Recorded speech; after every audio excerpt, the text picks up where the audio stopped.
बिहार में चुनाव है और एक ही सीट पर कई दावेदार हैं। देखिए, शिवहर की बात हम इस वीडियो में कर रहे हैं। शिवहर से कई दावेदार हैं, चाहे जदयू की तरफ से बात करें, चाहे एनडीए के मतलब बीजेपी की तरफ से बात करें या महागठबंधन के तरफ से बात करें। कल हमने आपको मोकामा की खबर बताई कि मोकामा में कौन होगा आरजेडी का प्रत्याशी।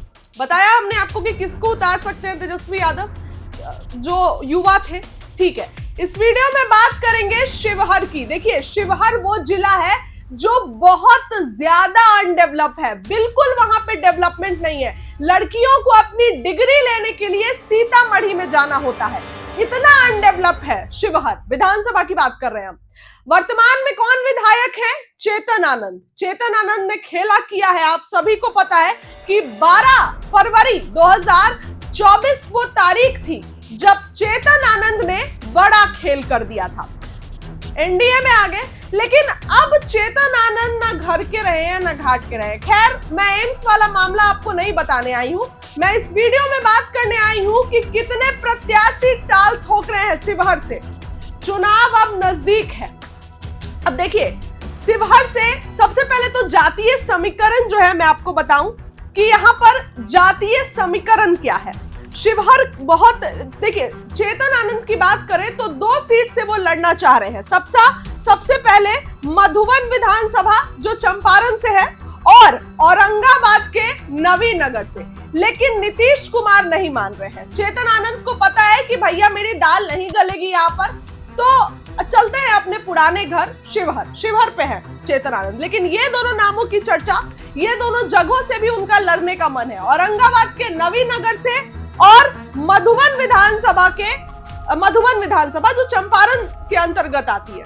ठीक है, अब मैं आपको सबसे पहले जातीय समीकरण बताती हूँ कि कास्ट कितने बहुल्य कौन सी सीट है ये। सबसे पहले राजपूत, तो राजपूत की अगर बात करें तो 45,000 के करीब वहां राजपूत है, 45,000 के करीब राजपूत है। इसके बाद ब्राह्मण की बात कर रहे हैं, ब्राह्मण 35,000 के करीब है। भूमियार की बात करते हैं तो कुछ 10,000 के करीब वहां भूमियार है। इसके बाद बनिया समाज, वैश्य समाज की अगर बात करें तो 60 to 65% है, 60 to 65%। मुस्लिम अगर बात करें तो 40,000, अनुसूचित जाति 26,000, अनुसूचित जनजाति जो है 9,000।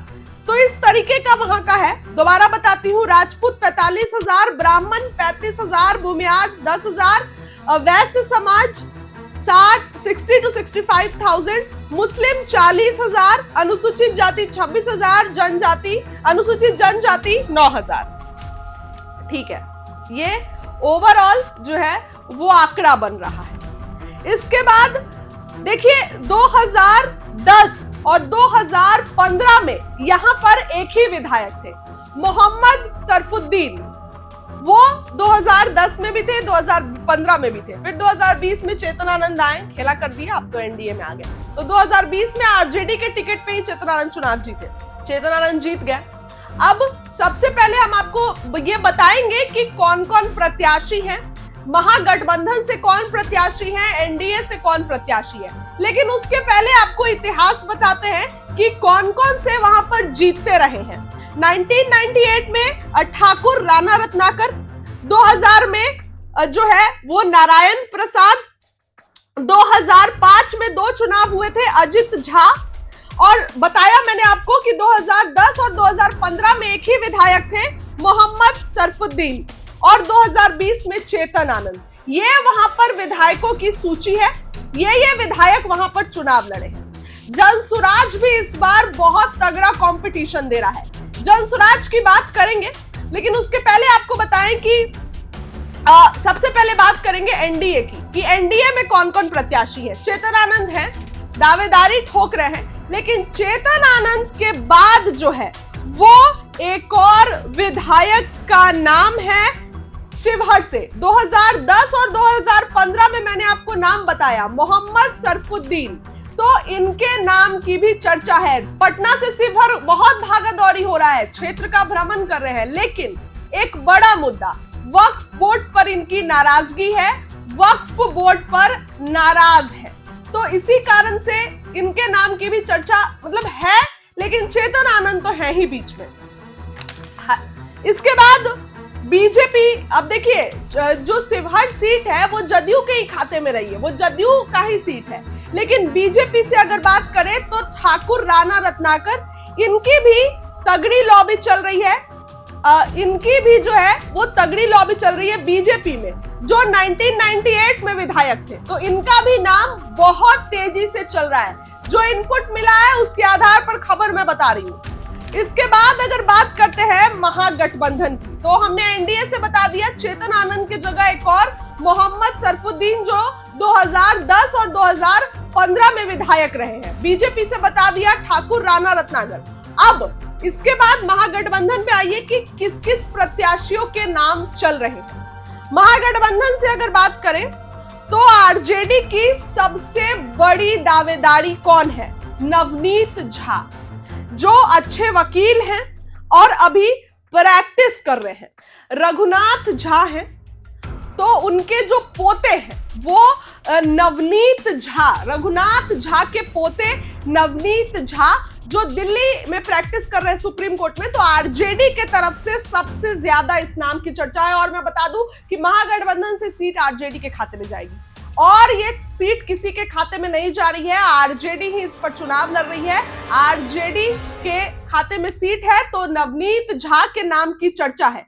दूसरा नाम विजय सिंह, जो जिला परिषद के अध्यक्ष भी हैं, उनके नाम की भी चर्चा है। और तीसरे नाम की चर्चा ऋतु जायसवाल, जो कि इस बार चुनाव लड़ी लेकिन हार गई। ऋतु जायसवाल इस बार लोकसभा चुनाव लड़ी लेकिन हार गई, तो वैश्य समाज से आती हैं, तो उनके भी नाम की चर्चा है। इसके बाद एक और जो अभी मौजूदा में विधायक हैं, बेलसंड से आरजेडी के विधायक हैं संजय गुप्ता, वैश्य समाज से आते हैं, तो इनके भी नाम की चर्चा बहुत तेज है। इनके भी जो है वो नाम की चर्चा बहुत जोर शोर से हो रही है। तो आरजेडी से देखिए कई नामों की चर्चा है। सबसे पहले नवनीत झा, रघुनाथ झा के पोते जो है, जो सुप्रीम कोर्ट में प्रैक्टिस कर रहे हैं। विजय सिंह जिला परिषद के अध्यक्ष हैं। ऋतु जायसवाल वैश्य समाज से आती हैं, लोकसभा चुनाव में हार गई थी, उनके भी नाम की चर्चा है। बेलसंड से संजय गुप्ता, जो वैश्य समाज से आते हैं। ये ओवरऑल आंकड़ा होने वाला है और ये प्रत्याशी है। अब देखिए, अब सीट बंटवारा बहुत नजदीक है। अब ऐसा नहीं है कि सीट बंटवारे में 6 महीना है, बहुत नजदीक है। तो सीट बंटवारा अब जल्द होगा, और ये संभावित नाम है, इसमें कुछ फेरबदल हो सकते हैं क्योंकि सीट बंटवारा है, तो वो होगा। लेकिन ओवरऑल ये प्रत्याशी के नाम सामने आए हैं। देखना होगा कि चेतन आनंद का टिकट कटता है या फिर मोहम्मद सरफुद्दीन का टिकट कटता है। उस खबर के लिए इतना ही। बहुत बहुत